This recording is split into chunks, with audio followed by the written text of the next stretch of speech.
Hello guys. I'm sorry, I'm not totally prepared right now. Just give me a second. I had trouble with the internet. It wasn't letting me go live from my computer, so I had to go live from my phone. So here I am. Welcome. I do realize today is Super Bowl Sunday. Kind of. I'm not always aware of it. I'm not a huge football person. So I'm aware that there's a lot of busyness going on today. But I figured I would still pop on here. Because I want to go live every Sunday. I want it to be consistent, and I want to have something here for you to look at when you come on here. Also, if you signed up and gave me your email, you will get an email with a link to this. So if you can't watch it now, obviously you can watch it anytime you would like. Excuse me. So it will be here when you need it. Excuse me. So, my name is Tina Stinson. For those of you who don't really know me, I'm a certified professional life coach, holistic health coach, and culinary nutrition educator who focuses mainly with plant-based nutrition. But I don't force that on anybody else. That's just something that I do for myself. But if you have any questions about that, I'm definitely your girl. I'd also like to encourage you to invite anybody else who might participate with these live videos. It's a group that's open to everybody. This is for everybody. So if you know someone who might benefit from some of this deep level self-care stuff, then it would be great if you could invite them to the group. So today I'm talking about food as our healer. I know it sounds really cheesy, doesn't it? And also as our as fuel. Okay, so this is a little bit of a mindset shift, but I'll explain what I mean by this as I go through today's live. So I'm going to start with the healer part. So your body automatically heals itself, and proof of this is like when we cut ourselves, and it automatically heals itself, which is pretty cool, you know. But it heals itself in every way. It's just a magical kind of, engineering, just a really cool thing, the body, the way it heals itself. But it only heals itself if you give it the space to heal itself. And most people don't even realize that they're not giving their body that space.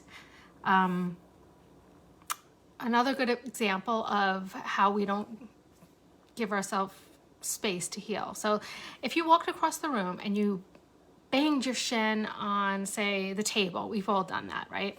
And it hurt like hell, and you were like, oh my God, that's gonna leave a mark, and whatever. So it hurts a lot. You get like a lump, you get a bruise, but what happens after that is you heal. So it starts to heal.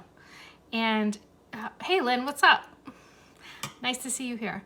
So what happens after that is your body will heal. Okay, but what would happen if every single day you walked across the room and you banged your shin in the same exact spot on the same exact table?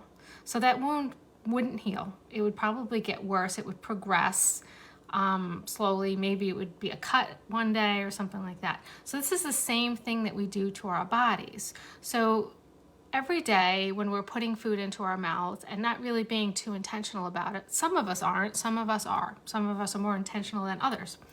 And we're putting things like chemicals, mostly from processed foods, maybe too much sugar, things that aren't organic, whatever. We're putting this into our bodies every day. And so, like initially, that one time that you have breakfast and it's the super crappy whatever you ate, a Pop-Tart or something like that, it's not gonna kill you, obviously. But if you're doing this over and over, and you're doing it at every meal, every snack, that's going to build up over time, and that's going to create that disease in your body, okay? And it's not going to give your body that space that it needs to heal. So say we're doing something different. Say we're being very intentional about the way we eat. Most of the time, we're not perfect. Obviously, no one's perfect, and it's not really healthy to be like so crazy that you're perfect, okay? But if you're doing it, say 80% of the time, your body is getting that space to heal. So you're eating real whole food 80% of the time, you're not drinking too much alcohol, but every once in a while, you like to have a few glasses of wine with your friends.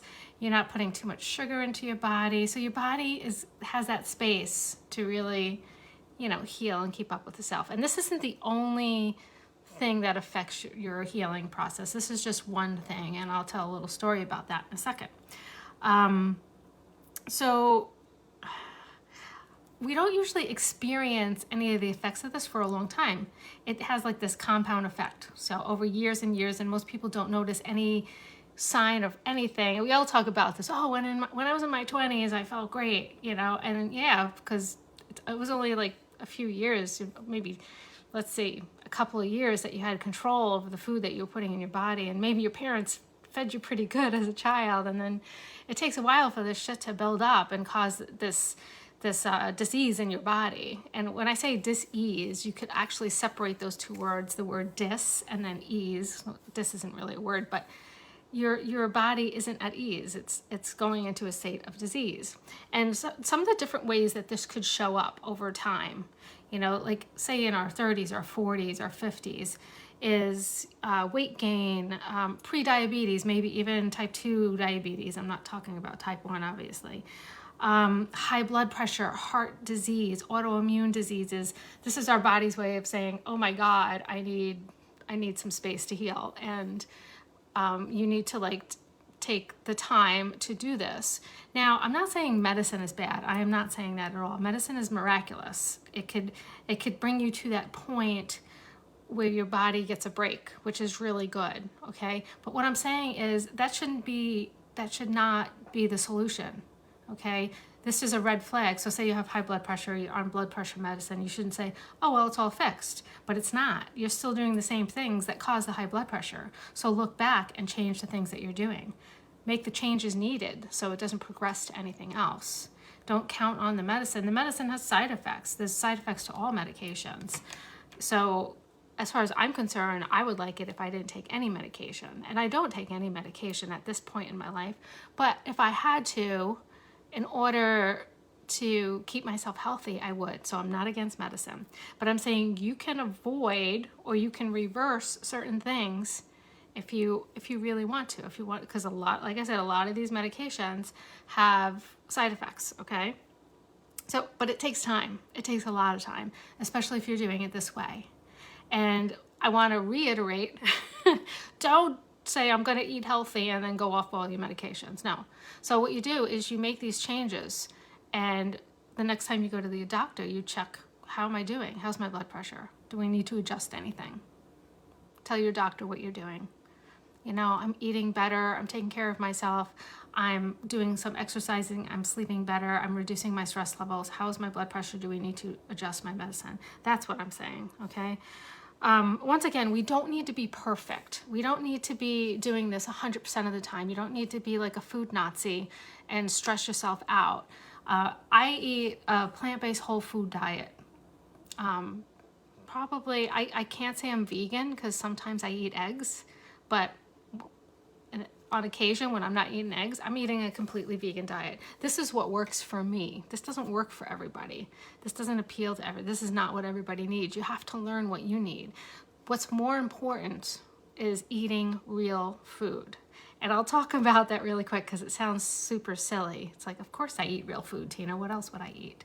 Well, I'm talking about real whole food. So real whole food is an apple, something that doesn't have an ingredients list. And I'm not saying you can't eat a loaf of bread that, sorry, I lost my light, that has ingredients, but look at those ingredients, okay? So bread should only have a few ingredients. It shouldn't have 40 ingredients.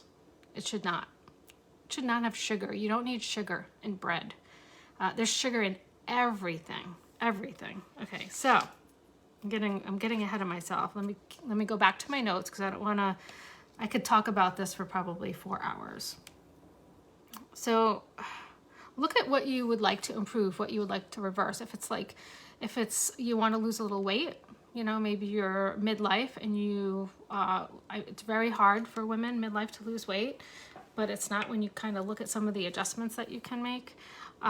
Maybe you're pre-diabetes and you don't want to go on medication. You want to do everything in your power to not do that. Maybe you want to try to get off your blood pressure medicine. Maybe you want to improve your health so that you feel better. You don't want to feel tired and drained all the time. Energy is a big thing that I hear from a lot of people. It's like, I just want to feel good. I just want to have more energy. So let me explain something that's going on with your body when you're putting all this shit into your body. So when you put something into your body and your body has to know what to do with it. So it's like, say you're putting chemicals or whatever into your body, along with this food. And it's like, what the hell is this? What the hell is a Pop-Tart? What do I do with this? So, it has to work harder. Your body has to work harder trying to process all this crap. But if you're putting real whole food in there with vitamins and minerals and antioxidants, and it knows exactly what to do with this food. It knows how to process this food, okay? So if you want more energy, eat better food. Honestly, it's a really small, simple step. It might be difficult, especially if you're eating a lot of processed foods and you've depended on those for a long time, because it's not very time consuming to eat processed foods. But it's not hard, it's simple, but you have to take those steps. You have to cook. You have to cook. Unless you can afford to maybe do one of those services or something like that where you have the food brought in. Maybe it's all right there and you cook it, or maybe it's meals brought in, or maybe you have someone prep meals for you. There's so many different things that you could do if you don't like to cook, but cooking is definitely the most reasonable version of doing this. Okay, so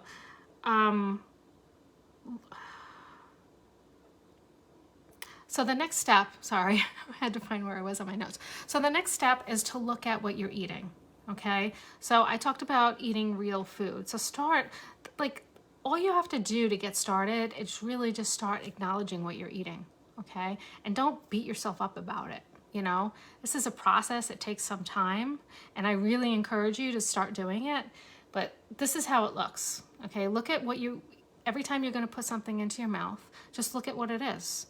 And if it's something that you're making, it's going to be hard if you're at a restaurant to do this, but if it's something that you're making, you could look at the ingredients list. So say you're making Kraft macaroni and cheese, okay, which you shouldn't eat that, okay, but I'm just gonna use that as an example.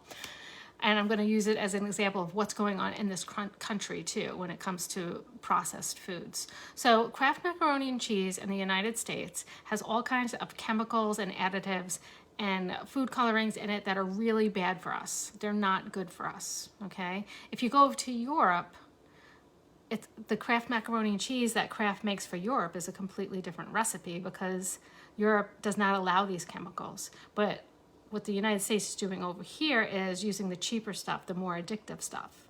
And yes, they put stuff in our food to make it addictive. Absolutely. There's books about this that I've read. They hire people to make the food as addictive as possible. And so you have these two different products. So you could eat macaroni and cheese over here, Kraft macaroni and cheese, or you could eat Kraft macaroni and cheese in Europe. It's two completely different animals. And you're probably thinking, well, Kraft macaroni and cheese is, and this is just an example because this pertains to all processed foods in the United States. Okay, the FDA is not looking out for us. They don't have to approve anything. This is self-policed by the food companies. And I'm not kidding you. The FDA does not do anything. Mostly everything is self-policed by the companies that are putting the food out to the people. So you have to do this for yourself. You have to look out for yourself. So you're eating this Kraft macaroni and cheese. Now I'm going to just point out, because a lot of people are like, it's quick, it's easy, So I'm going to say, let me show you quick and easy for macaroni and cheese. You still have to boil the pasta, right? You boil the pasta, you drain it a little bit. Like when you're making the Kraft, you add some kind of powder and butter and milk, right? So all you have to do is you're going to still add the butter and the milk, and in my world, I add plant-based milk, plant-based butter. And instead of that powdered shit, you're just going to add some real cheese. That's it. And you can buy it from the store. It's all shredded and everything. How is that? That's just not harder, okay? And it's so much freaking better as long as you're buying good cheese, okay? So my my challenge that I'm going to ask you to do for yourself is just start looking at the ingredients lists. And we have this really cool thing called Google now that we could look up anything. So if you don't know what it is, look it up. It's not always bad when it sounds super chemically. Sometimes it's them trying to fortify the food with vitamins and minerals. So it's not always bad. But you should learn what some of these ingredients are, and then decide whether you want to put them into your body. And a big key, a good way to look at this is, if I would not give this to my small child or my small grandchild that's 2 years old, this little baby, this brand new baby, then if you wouldn't give it to them, then don't give it to yourself, because you need more help than them. They're all brand new. You've been doing this to yourself for years. So another thing I want to point out is just do one thing at a time, and then say, how can I find let me find a better version of this next time I go to the store. Don't throw it out. I mean, you can be a crazy person and go through your whole kitchen and throw it out and replace everything. But that would be good if maybe you were single, but I don't think a family would tolerate that, or a significant other. So I would just suggest doing this a little by little. And I also would suggest not to get rid of all your favorite things. Like, just keep the favorite things for now and then replace everything else. It can be really easy to do this. Like, so say, for example, peanut butter should have basically one ingredient, but usually they add salt. So usually if you're buying a good peanut butter, it should just say peanuts and salt. It shouldn't say palm oil and sugar or any of that crap. It should say peanuts and salt, or just peanuts, plain and simple, if you don't want the salt. Okay? So if you're looking at some of the brands, popular brands like Skippy and Peter Pan, and I can't remember any of the other ones, and you look at them, it has a lot of stuff in there that you don't need. You don't need the sugar. You just don't. It tastes, and then when you switch over, it might be an adjustment, but then afterwards, if you're eating real peanut butter for a long period of time, like if I taste Skippy or Peter Pan, it is absolutely disgusting to me. I mean, I used to eat it all the time, but it's disgusting to me, okay? So these are these small shifts that you can make that are super easy. Salad dressing is another thing too that has a lot of crap in it and chemicals, lots of chemicals. So my challenge to you is to start reading your labels and looking things up and learning what you're putting into your body. Now, you might say to me, well, the FDA, well, I already told you about the FDA, but the FDA says that this is a safe amount of this one chemical to put into my body. But what they don't really know is, how safe is it if you're eating it 10 times a day? You're eating it for breakfast, you're eating it for lunch, and you're eating it for dinner, but you might also be eating it in snacks and some of those drinks that you buy. So how do they know it's a safe level when they don't know how much people are ingesting? Okay, so they really can't say it's a safe level. So you have to police these things yourself and know what you're putting into your body. And the most simplest way to do this is by eating real food, by not eating the processed food. Now, I would say that I do this probably 90% of the time. I still buy processed food. So I told you I eat a plant-based diet. I am vegan most of the time, but I do buy things like plant-based meatballs from the store. I could make them myself, but I just don't always want to. So I buy them from the store. And yes, I am positive there's stuff in there that's not good for me. But every once in a while, I just want something that's, easy, just like everyone else. I just don't do it a lot. I do it, a couple of times a month, So these are the differences. These are the things that you could do for yourself. All right. I think I talked about everything I wanted to talk about. Bread is another one. You want some good examples, definitely start looking at your bread. It's very interesting. It's extremely interesting. Some brands have there's so many ingredients and you're just like, what is all this crap? You could spend a good 20 minutes looking up all those things. So when you see a bread that has very few ingredients, that doesn't have added sugar to it, that's probably, that's still a processed product, but it's better than the bread that has all the added stuff to it. Like there's some bread where you won't see sugar once, you'll see it 4 times. You'll see, the actual word sugar, and then you'll see honey, and then you'll see other things. There's actually 64 different words for sugar. And the reason for that is that so that these companies can layer it in the product so you don't recognize it completely. So if you're the type of person that eats a shit ton of processed food, I'm not coming down on you. I'm not shaming you or anything like that. We were told that this stuff is great for us. It's convenient. It's all this stuff. And when we first started making processed food, I think it was in the 70s, the intentions were good. The intentions were to help. We had two women who were starting to work out of the household. They were starting to go to work, and we were trying to make things easy. We were trying to make food last longer on the shelves. There's so many different reasons why we started to do it this way. It wasn't like these evil companies that wanted to kill us slowly, so it's not that at all. But we have to really look at what they're doing now and protect ourselves and protect our bodies. So if you want to be serious about improving your health, if you want to be serious about feeling better, if you want to be serious about having the energy that you want, then these are the things that you need to do. And once you get through the process, the difficulty of switching over, and I'm not going to say it's easy because it's not, it does become easy. Like, this comes natural to me. When I go to the food store, I do not go up and down the aisles at all. I have a list. Most of the stuff that I buy is in the vegetable section. In the summer, I grow my own food. Now, that's not for everyone, I realize that. But there are farmers markets. There's different ways you could do, enjoy fresh vegetables from a garden. You can get it from a farmer's market. But I don't even buy dairy, really. I buy plant-based milk, so I'll get that at the food store. But I'm mainly in that section of the produce. There's certain things that I do buy, like I'll buy rice or I'll buy quinoa. I'll buy bread. Sometimes I make my own bread, but that's just a lot. That's a lot. But I do it sometimes because it's super delicious. But what I want to really point out is if you do eat a lot of processed foods, and you might not even realize it until you start looking at everything, you will feel worse before you feel better, okay? Because there's like this withdrawal, especially when it comes to sugar. So a lot of the foods, almost everything has sugar in it.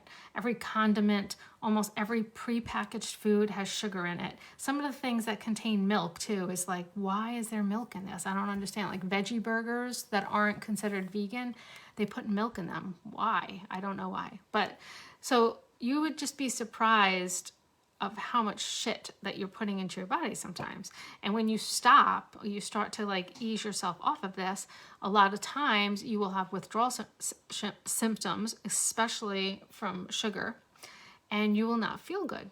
And it usually takes about 2 weeks to start feeling better. If you do this gradually, like really slowly, just start switching stuff over gradually and start maybe once a week, cooking, if you're the type of person that doesn't cook at all, maybe once a week, cook a meal.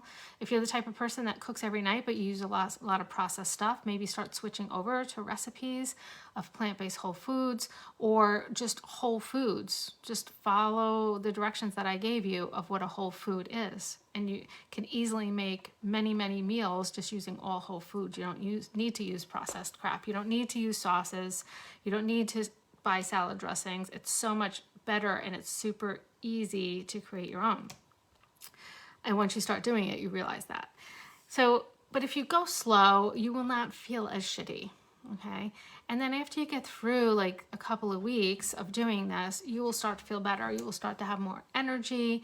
And as far as reversing disease or improving your chances, there's other components that come in that have to integrate with us. It's not just about the food you eat. So I'll explain to you how I learned this lesson the hard way. So when I was in my 30s, my late 30s, 39 to be exact, I was under an extreme amount of stress, like the most stress that you can even imagine. I actually lost all the hair on the front of my head. That's how much stress I was under. But I ate pretty good. I didn't eat that great at the time, but I was, okay. And I did a lot of exercise. I was in the best shape of my life. So I thought I was doing pretty good. The stress was intense, but I thought, I'm young, I'm okay, everything's fine. But I wasn't. I had a stroke. And what this really woke me up to is it's not just about one thing. It's not just like, you can't just like, so I was in the best shape of my life. So you would not expect me to have a stroke. You would not expect it. I was a runner. I worked out. I did kickboxing. I did everything. Everything you can imagine. I did it. And I was in really good shape. So I was like, what am I doing wrong? You know, I eat pretty good too. I'm not overweight at all. I don't have high blood pressure. I don't have heart disease. I don't have anything. So when they did the angio, which is what they do after you have a stroke, the doctors told me, you have no heart disease. Your arteries are the healthiest arteries I've ever seen. And your artery actually tore. So it must have been from, they told me that it must have been from an accident or something. Like I must have been in a car accident and this must have been brewing for a while, but I hadn't been. It was from the stress. So anyway, my point is that it's not just about the one thing. You can't change your diet and expect a miraculous result unless you're going to be physically active. Now, you don't need to be doing what I was doing. Actually, I think that's a little too much. Actually, I think that was increasing my stress levels by working out too much. But you do need to be somewhat active and take care of yourself. And also, you have to control your stress levels. So if you're really serious about if you're pre-diabetic and you want to get that blood sugar down, you want to get your A1C number down, then you need to do all of those things. You need to do all of those things, not just the one thing. But this one thing is really important. This has a lot to do with your energy levels. And so that's why I wanted to talk to you about it today. This is part of my deep level self-care series that I talk about. So food is definitely one of those things. I don't even talk about exercise too much. Exercise is really important, but I don't talk about it too much because people know exactly what they need to do with exercise. They really do. But food is really confusing. It's really confusing. Everybody's telling us, do this diet, do that diet, do that diet. Don't do a diet. You know, I have my own diet. So I tell people that I eat a plant-based diet. I'm vegan, except for sometimes because I eat eggs sometimes, so I'm not vegan. I also eat honey, so I'm not vegan. But most of the time I am eating a vegan diet. So I can't call myself vegan. I can call myself plant-based, I suppose. But this is what I do what works for me, what makes me feel good, what works for me. This is what works for me. So you have to find what works for you. But the important key between all diets, okay, is that you're eating real food, not processed food. And this includes drinks. This includes like Starbucks and Dunkin' Donuts and all those wonderful, fantastical drinks that you get there. You should not drink them. Maybe just treat yourself maybe once a month, but drinking that every day is so bad, so bad. Unless you're going there, you're just getting coffee with some straight milk and maybe a sprinkle of cinnamon on top, whatever, that's fine. But I'm talking about all the fancy, sugary, wonderful drinks. I like them too. But I hardly ever drink them. So it's about getting rid of all this stuff. And if you want a really good resource besides what I'm telling you right here, I would look at Blue Zones. Now, Blue Zones was a study that was done by National Geographic. It's really interesting. So it's about people who live into their hundreds, but they're still active and living, okay? And they picked all these different areas all over the world. Now, the reason I respect this way of eating, the way these people eat, is because you're taking people from Japan, Costa Rica, United States, Italy, there's so many different, there's at least 8 Blue Zones. I can't remember all of them. Greece. Crap, I can't remember all of them. But those are some of them. And so these are different people. They have different circumstances and they have different diets. Like a Japanese diet is way different than the diet in Loma Linda, California. But they're all eating a somewhat plant-based diet. And when they do eat meat, it's usually for a special occasion. Some of them do eat dairy. Some, like Japan, they eat a lot of soy. They're all eating different things. But the common denominator is the fact that they're eating real food, okay? And so check it out, bluezones.com probably. It's really cool. But they also talk about the other factors. You know, the factor of activity, the factor of, they don't call it stress relief, but they have community, and connection, important things in our lives. So it's a really cool resource, and I like it because it's not like a very specific diet. It just shows you that eating real food is the key. That's definitely the key. And they do have a cookbook. I have the cookbook. It's a beautiful, gorgeous cookbook. I don't follow, I don't make everything in the cookbook. I make my own stuff, but it's good to sign up for their emails. The emails are wonderful. They go through all different things that can help you not just live longer. It's not just about living longer. It's about feeling good. Okay? So I'd rather just feel good and be healthy as I get older.